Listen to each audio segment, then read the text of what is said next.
По нашим данным, которые прозвучали на последнем форуме сельхозтоваропроизводителей, прозвучали такие нерадостные цифры по сокращению крупного рогатого скота. По нашим данным, убыль крупного рогатого скота за последние 3 года составил 20%. Это данные были опубликованы официально на сайте Сахагов. То есть это официальные данные. И в год села в республике крестьяне потеряли 15 тысяч дойных коров. Крестьяне? Да. Ну, это вот информация... Крестьянские фермерские хозяйства, да? Ну да. Хорошо. Так скажем. Наоборот, у них идет прирост поголовья. Именно крестьянское фермерское хозяйство имели в 2001 году общее поголовье 40 974. То сегодня они имеют 52 926 тысяч. А это по сравнению с каким периодом? Это зависит. Да? 2001 год я сравниваю с 2013 годом. Нет, А аналитика такая.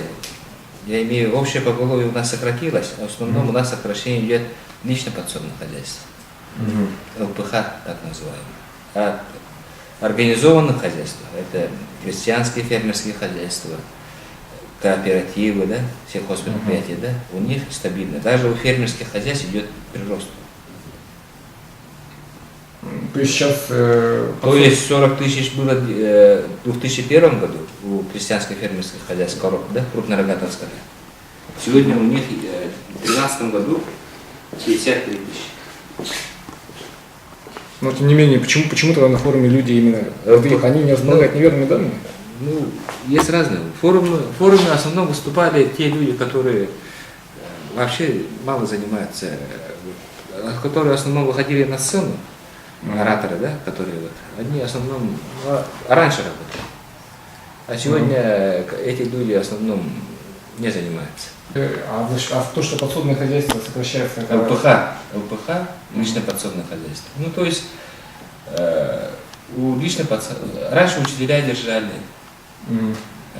работники культуры держали, ну, как доход.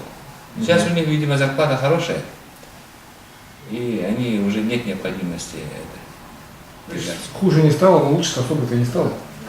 По головке у нас, по заготовке молока у нас с прошлым годом, например, сравнение на 127% по итогам первого квартала. Это... То есть люди начали молоко сдавать.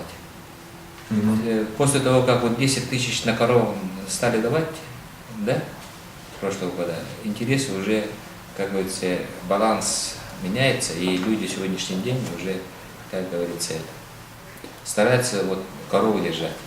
Это бизнес такой, это не 100% рентабельный и так далее. Это же тяжелая работа сельскохозяйства. Здесь надо много работать. Надо вот каждый день в 6 утра надо вставать, без отпусков, без выходных, проходных. Каждый день надо кормить корову, каждый день поить, каждый день ухаживать. Почему вот тогда вот в Амурской области получается производить и присылать сюда молоко? Амурская область, у них убыли, да, Амурская область? Нет. У них вообще климат другой, это раз. Кормовая база другая, два. Это самый главный фактор. Они там субсидии дают, если... Может, механизм у них другой, кстати? Нет. Они же там... Они вообще вот на ЛПХ и так далее не смотрят. У них пару ферм есть хороших, которые по 2000 коров стоят. И все, оттуда молоко берут и продают здесь. То есть благодаря климату все? Не только климат, у них большие фермы, мегафермы, у них 1 000 000 гектаров, значит, паша. А нам что мешает это делать? У нас нет таких паша. А почему нет? Почему нет? Потому что у нас горно-таежная республика. То есть нам мешает рельеф? У нас советский пик у нас, да, у нас 100 тысяч пахотных земель. Раньше, когда Советский Союз, сегодня мы 48 тысяч гектаров только планируем в этом году сеять. В прошлом году было 44, в этом году 48. Это очень большая работа, объем работы. Так может постепенно к этому... А что мешает вот вам сделать так, чтобы было более доступно? Ну, что мешает людям сразу вот так поднять это? Это же сложно. Люди не хотят, вы же говорите, это... Может, механизм какой-то неправильный, деньги, может, не доходят? Нет, люди, все решает кадр. Есть деньги, механизм есть.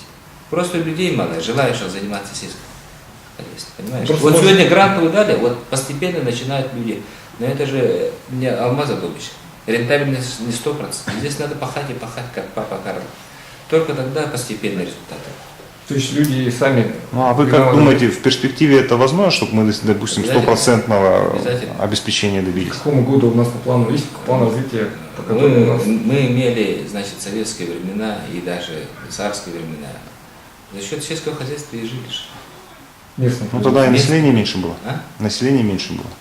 Не знаю, но зато механизации не было. Это все ручной труд был. Ну, Мы, то есть- наши предки, вот троем сидим, вот четвером сидим, да, и разговариваем. Благодаря чему наших предков мы здесь сидим и разговариваем. Потому что они очень с утра до вечера каждый день работали. Пахали землю, доили коров, кормили. Жестко работали. Ну, смотрите, Только нас спасет одна работа. Вот тяжело, конечно, тяжело, да? Но надо двигаться вперед.